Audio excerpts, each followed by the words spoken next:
O Salmo 109 é um salmo imprecatório. Salmos imprecatórios são aqueles salmos em que o autor deseja o mal do seu inimigo. E ele fala declaradamente que Deus faça o mal contra o seu inimigo. E o Salmo 109 é o salmo imprecatório por excelência, porque ele é o salmo em que mais se pede a destruição e a vergonha do inimigo. O tema principal do Salmo 109 é uma oração por justiça. O autor do Salmo 109 é o rei Davi.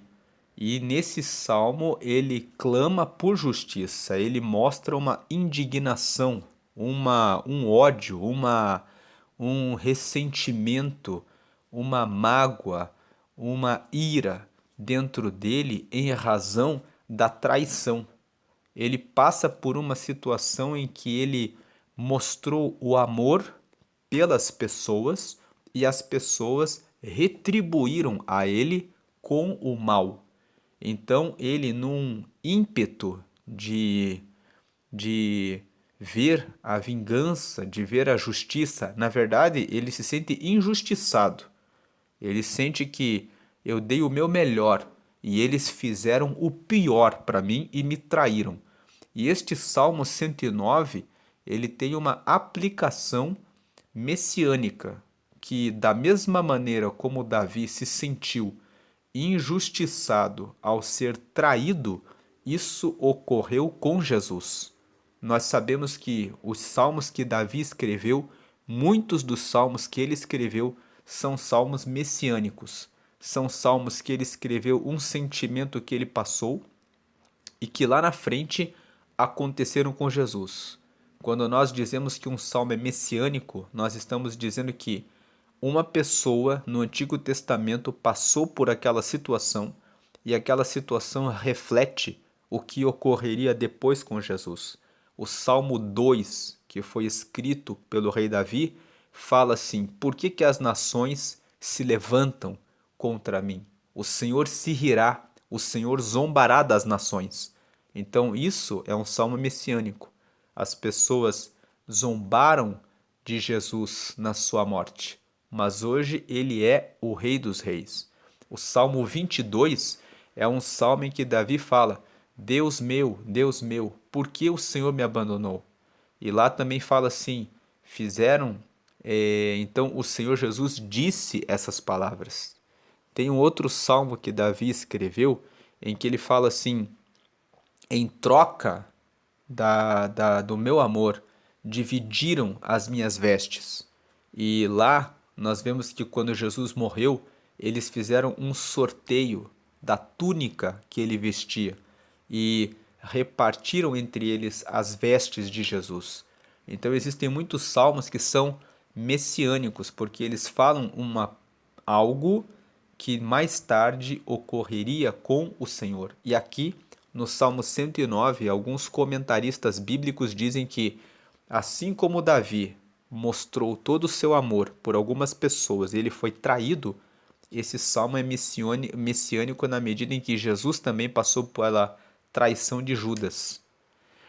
E então nós vamos aqui começar a fazer a leitura do Salmo 109. Então já dissemos que o autor do salmo é o rei Davi. Segunda coisa é que o Salmo 109 está no livro 5 dos Salmos. Nós já mencionamos, desde o dia 1º de agosto, hoje é dia 17 de novembro, nós estamos chegando no Salmo 109, nós estamos desde 1º de agosto meditando em Salmos. Vamos meditar do Salmo 1 até o Salmo 150. Vamos meditar em todos os salmos. E já dissemos que os salmos, no hebraico, no texto original, se chama Tehillim. Se escreve T-E-H-I-L-I-M e Tehillim significa louvores. Então, o livro de Salmos é o livro dos louvores do povo hebreu.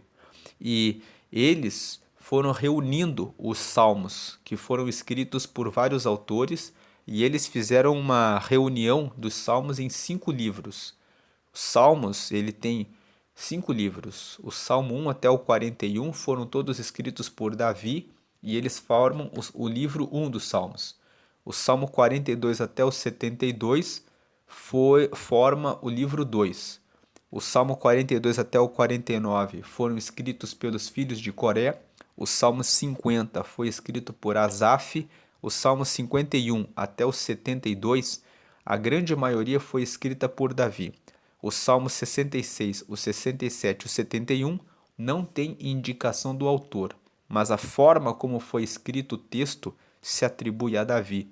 E o 72 dizem que foi escrito por Salomão, mas quando você lê o texto, o último versículo do Salmo 72 diz assim: findam-se aqui os salmos de Davi. Então, acredita-se mais que quem escreveu o Salmo 72 foi Davi. Então, nesse sentido, Davi escreveu o Salmo 51 até o 72. No livro 3, nós temos o Salmo 73 até o Salmo 89. E a grande maioria do livro 3 dos Salmos foi escrita por Asaf. Ele e seus descendentes escreveram do Salmo 73 até o 82. O 83 é de autoria desconhecida. O 84, 85 e 87 foram escritos pelos filhos de Coré.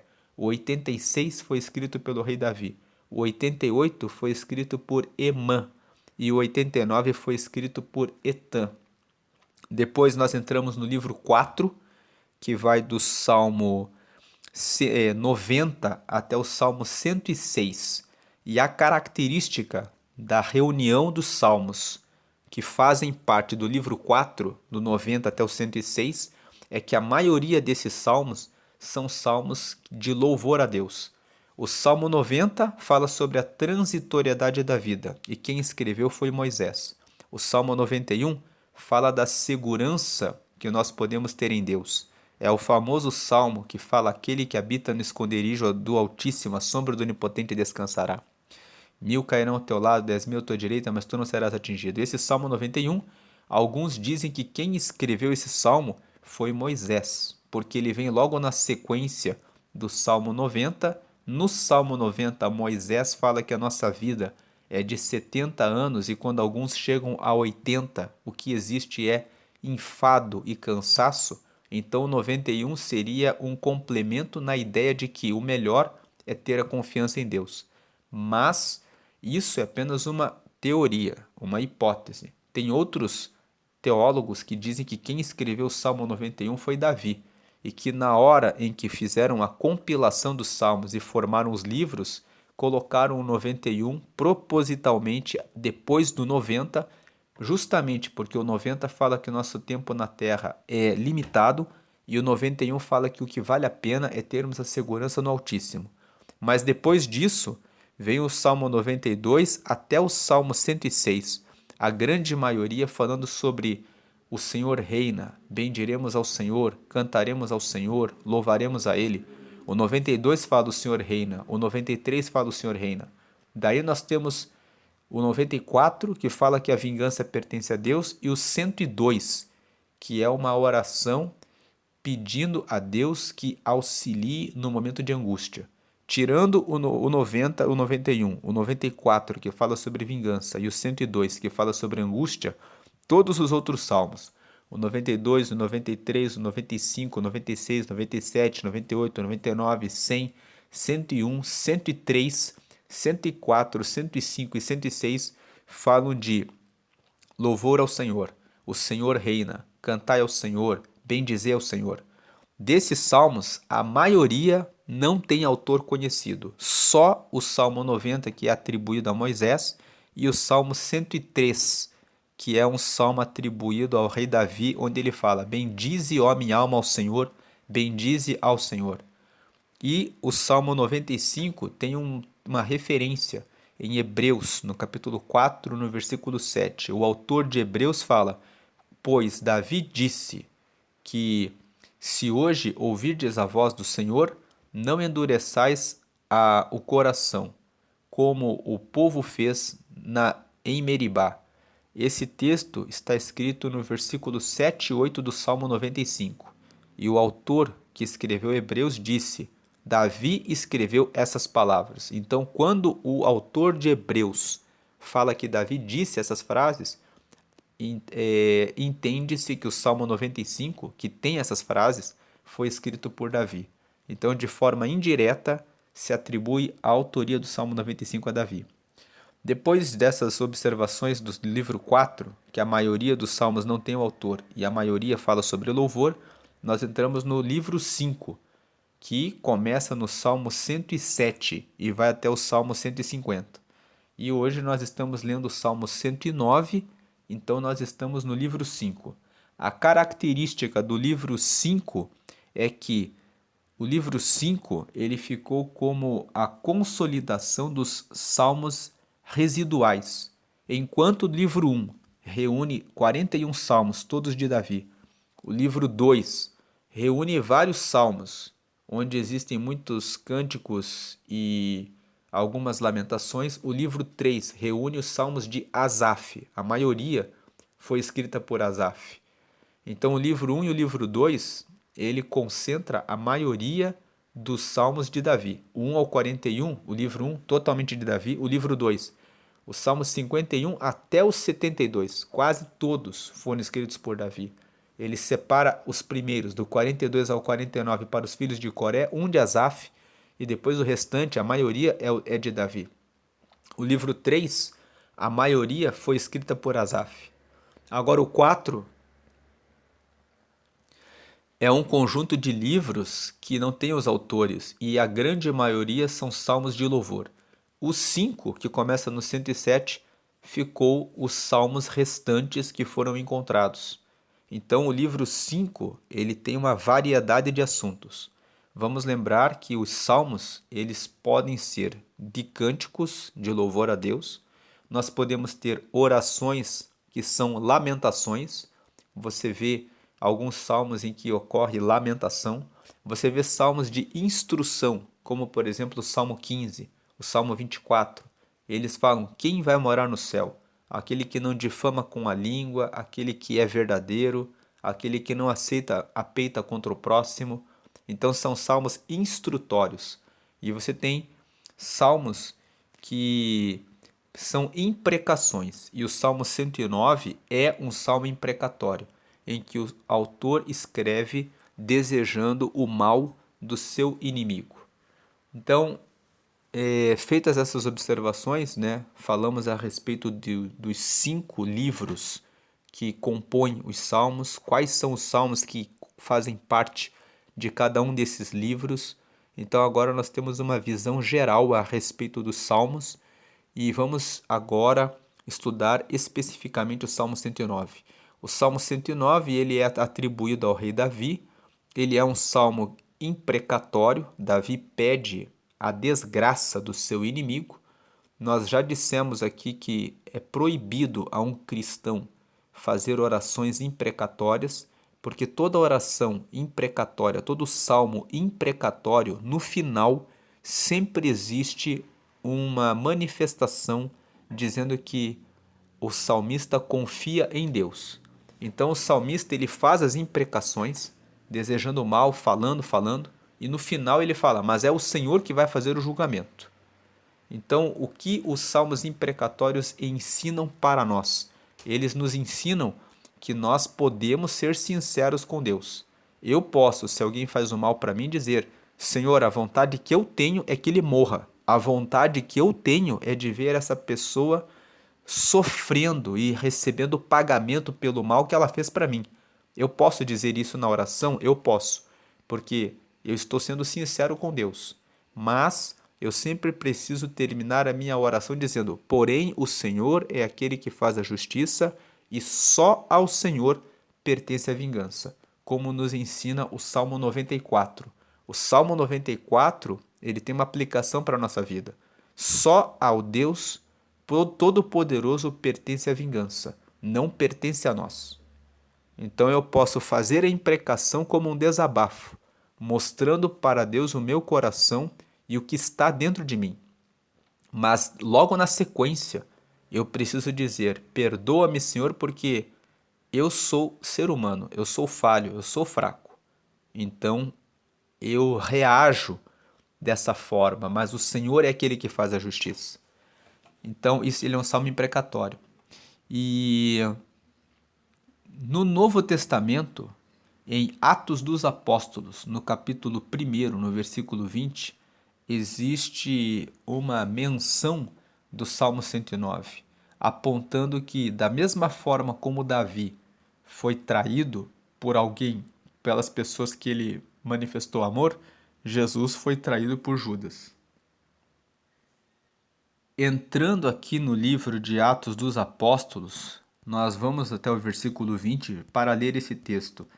Veja que está escrito assim: porque no livro dos Salmos está escrito: fique deserta a sua habitação, e não haja quem nela habite, e tome outro o seu bispado. Então, Davi escreve em um dos versículos esse texto no Salmo 109, e quando os discípulos estavam aqui reunidos, eles estavam discutindo quem tomaria o lugar de Judas entre eles, porque Judas, como nós sabemos, ele traiu Jesus, depois ele se arrependeu por 30 moedas de prata, depois ele se arrependeu e ele comprou um terreno.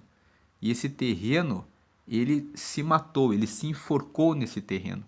E os discípulos aqui, logo depois que Jesus havia ressuscitado e subido novamente ao céu, eles disseram: temos que escolher alguém para ficar no lugar dele. E quando eles estavam debatendo esse assunto, eles fizeram menção do Salmo 109, lembrando que da mesma forma como Davi foi traído por aqueles que ele manifestou amor, Jesus foi traído. E Davi orou, dizendo que a sua morada fique deserta. Então eles estavam fazendo uma interpretação.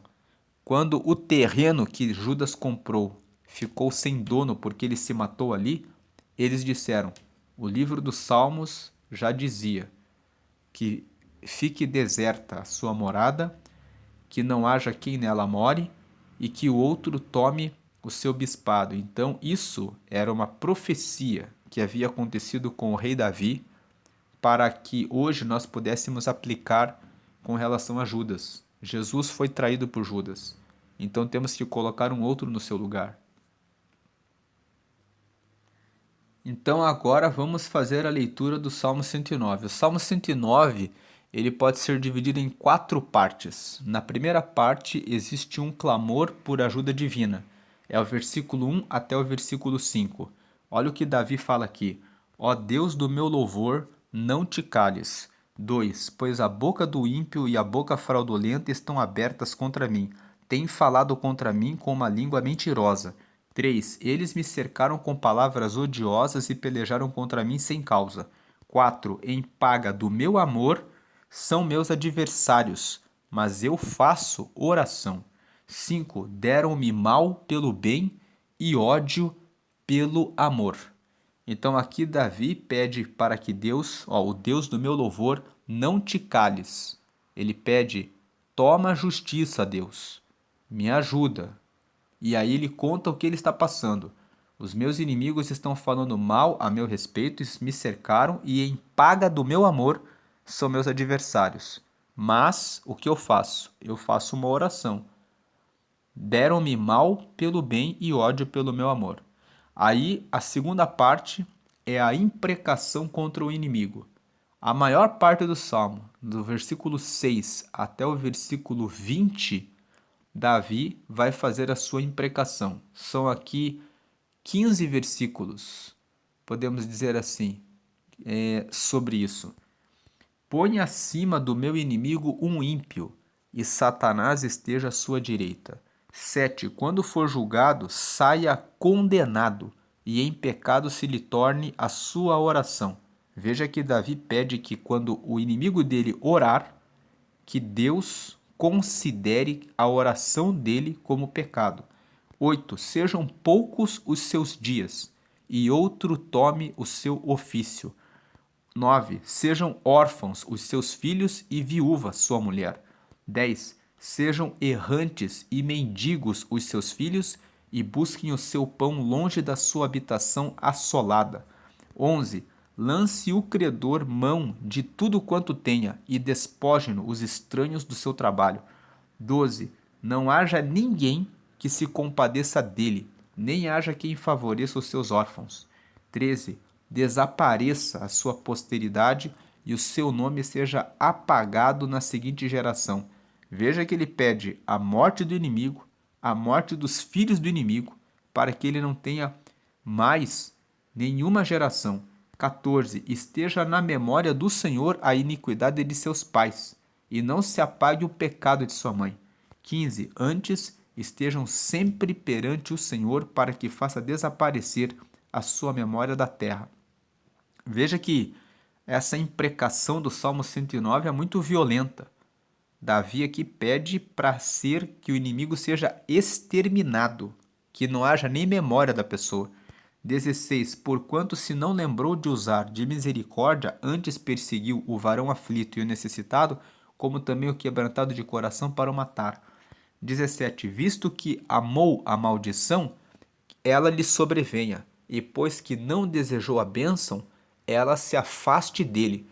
18. Assim como se vestiu de maldição, tal como de uma veste, assim penetre ela nas suas entranhas, como água, e em seus ossos como azeite. 19. Seja para ele como a veste que o cobre e como cinto que o cinja sempre. 20. Seja este, da parte do Senhor, o galardão dos meus contrários e dos que falam mal da minha alma. Então, nós vemos aqui a imprecação de Davi, e desejando que ele morra logo, que os filhos fiquem órfãos, que os filhos fiquem mendigos, que ninguém tenha misericórdia dos filhos enquanto eles estiverem como mendigos, e que eles não tenham filhos, que eles morram e a geração do ímpio desapareça, que a mulher dele seja viúva, que Satanás fique à sua direita. São palavras muito fortes que Davi aqui está manifestando a ira dele contra pessoas que estão falando mal a respeito dele. Essa é a segunda parte. Na terceira parte, Davi pede livramento e restauração, porque como estão falando mal a respeito dele, ele está ali abatido. Então ele pede que ele está sendo perseguido pelos seus inimigos. Ele pede livramento e restauração. Versículo 21 até o 25. Mas tu, ó Jeová Senhor, sê comigo por amor do teu nome, porque a tua misericórdia é boa. Livra-me. 22. Porque estou aflito e necessitado, e dentro de mim está aflito o meu coração. 23. Eis que me vou como a sombra que declina, sou sacudido como gafanhoto. 24. De jejuar estão enfraquecidos os meus joelhos, e a minha carne emagrece. 25. E ainda lhe sirvo de opróbrio, ou seja, de vergonha. Quando me contemplam, movem a cabeça. Então aqui, no versículo 21 até o 25, Davi, ele revela que ele estava numa situação de extrema angústia. Então, não sabemos aqui exatamente qual era o contexto desse Salmo 109. Tem muitos salmos que no título do salmo aparece quando fugia de Absalão, quando estava fugindo da perseguição de Saul. No título, no texto original, no texto massorético, aparece quando Davi escreveu aquele salmo. No caso aqui do Salmo 109, nós não sabemos quem são esses traidores, quem são esses inimigos e qual era a situação específica que Davi estava passando. Mas era uma dessas situações em que ele fez o bem para alguém. Talvez ele estivesse aqui se referindo ao rei Saul, porque ele fez o bem para Saul e Saul tentou matar Davi, e então talvez ele estivesse aqui pensando a respeito disso. Se bem que essa hipótese não dá para ficar com essa hipótese, pensando melhor, porque Davi sempre dizia a respeito de Saul o seguinte: eu não tocarei no ungido do Senhor. Então não dá para dizer aqui que seria a perseguição de Saul, né? Não dá para saber quem, né? Porque o livro, existem vários textos na Bíblia que falam que Davi sempre dizia que o Senhor esteja nessa situação com Saul. Então não era Saul, mas o fato é que ele estava sendo perseguido por alguém que ele tinha manifestado amor. E não era só uma pessoa, porque dá para ver aqui, ele fala aqui no versículo 3: eles me cercaram com palavras odiosas e pelejaram contra mim. Em paga do meu amor são meus adversários. Então, ele está falando a respeito de um grupo, de pessoas que ele atendeu e agora estavam falando mal a respeito dele, estavam reunidos e colocaram Davi numa situação de grande aperto. Tanto aperto que ele fala que eu vou-me como a sombra que declina. Então, se ele fala que ele vai como a sombra que declina, ele estava pensando que poderia morrer. Ele fala, sou sacudido como gafanhoto. Ele está dizendo assim, o gafanhoto é um animal muito pequeno. O vento forte empurra o gafanhoto para qualquer direção. Então ele está dizendo, eu não tenho rumo. De jejuar estão enfraquecidos os meus joelhos e a minha carne emagrece. Ele estava tão aflito que ele estava jejuando direto e ele fala: ainda sirvo de opróbrio. Quando me contemplam, movem a cabeça. Ou seja, essas pessoas estavam vendo Davi e estavam meneando a cabeça. Agora o salmo, essa é a terceira parte. Pedido de livramento e pedido de restauração. Ele pede para Deus restaurar ele.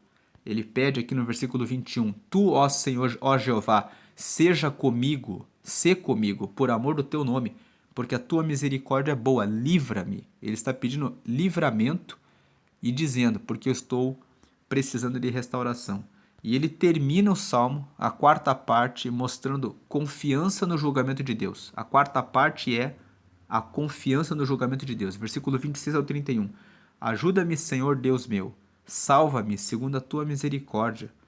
27. Para que saibam que nisto está a tua mão e que tu, Senhor, o fizeste. 28. Amaldiçoem eles, mas abençoa tu.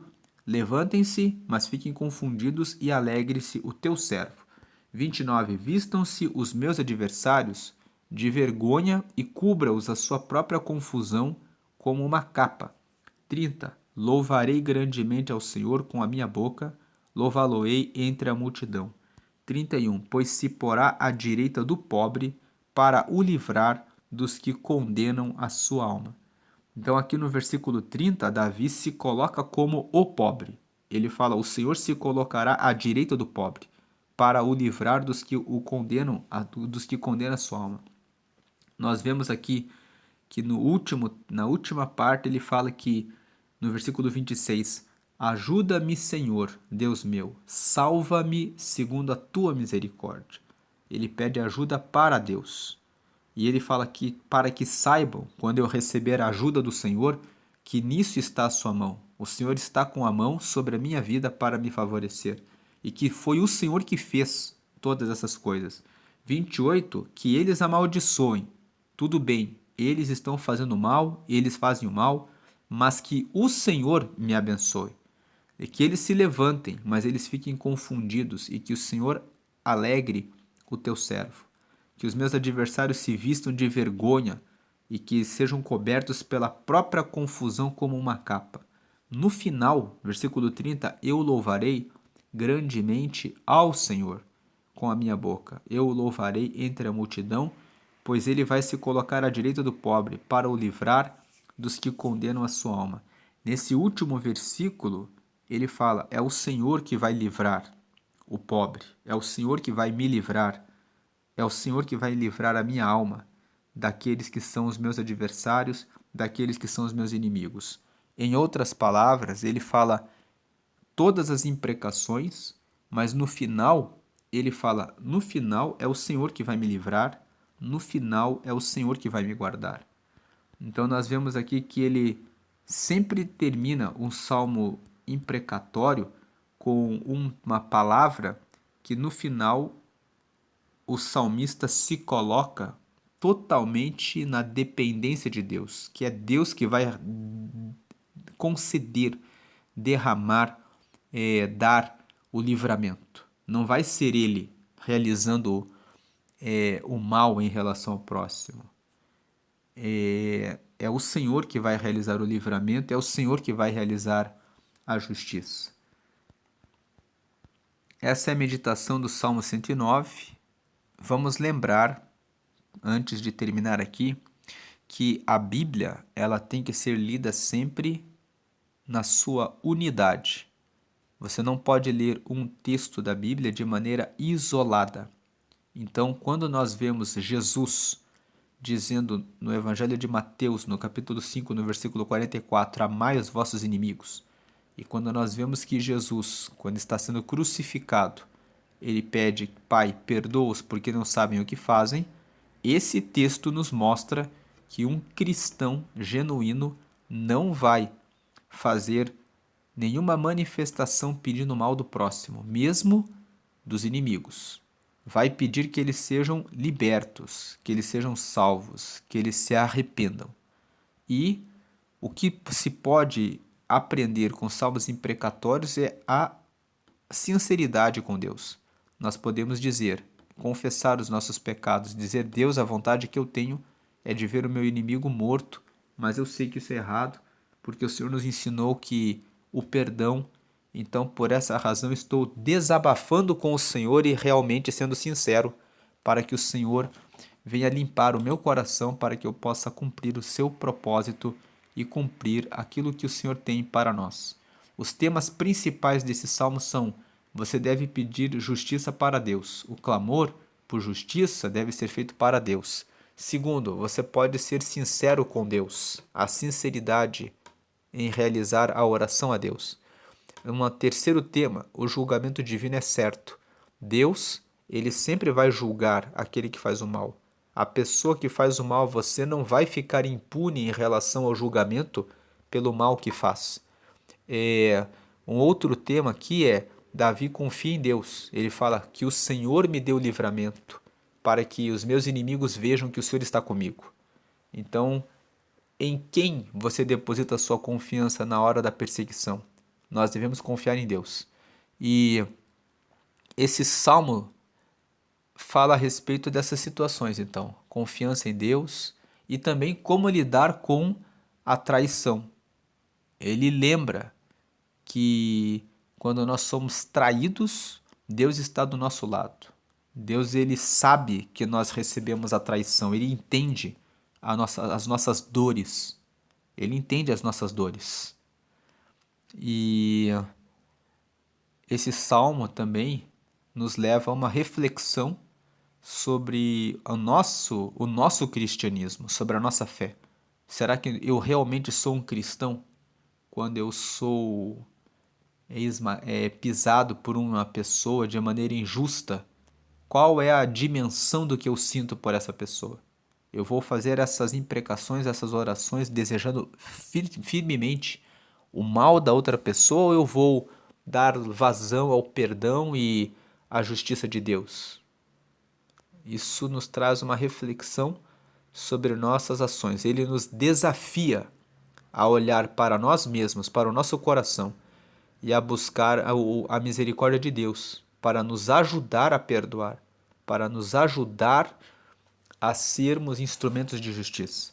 Essa é a meditação do Salmo 109, né? Confie em Deus no momento das suas perseguições e das traições, porque o Senhor retribuirá o mal que o seu inimigo fez contra você. Não importa que você tenha ficado com raiva ou com mágoa, seja sincero com Deus. Fale para Deus. Eu desejo que ele morra, mas termine a sua oração dizendo: mas eu sei que o Senhor nos ensina o perdão, então me ensina a perdoar, porque eu quero ser mais parecido com o Senhor. É isso que fica como a nossa reflexão do Salmo 109. Hoje é dia 17 de novembro, nós começamos a ler Salmos no dia 1º de agosto e todos os meses nós incentivamos a leitura de Provérbios, porque Provérbios é um livro que nos traz recomendações de sabedoria, inteligência, prudência, discernimento para resolvermos as situações da vida. Então, se você lê Provérbios todos os meses, Provérbios tem 31 capítulos, você consegue realizar a leitura se você ler um capítulo por dia. No mês de fevereiro, se você ler no dia 27 e 28 de fevereiro 3 e 2 capítulos, e nos meses de 30 dias você lê o capítulo 30 e o 31 no dia 31, e com isso você consegue ler Provérbios 12 vezes no ano. Então, lendo provérbios e aplicando provérbios, você tem mais capacidade de decidir e tomar decisões melhores, mais capacidade de tomar decisões melhores. Então eu vou deixar aqui, dia 17 de novembro, um vídeo chamado 5 minutos de meditação em Provérbios 17. Provérbios 17 nos traz muitas boas recomendações. Então fique com esse vídeo no final aqui e do lado tem um botão para que você que quer se inscrever no canal, se inscreva. Se inscreva no canal, que esse canal Palavra da Vida compartilha estudos, meditações, reflexões com base nos capítulos da Bíblia. E certamente que algum texto, algum vídeo vai colaborar com o seu crescimento espiritual para a glória e a honra do nome do Senhor. Deus abençoe a sua vida hoje e sempre. A graça e a paz de Cristo. Amém.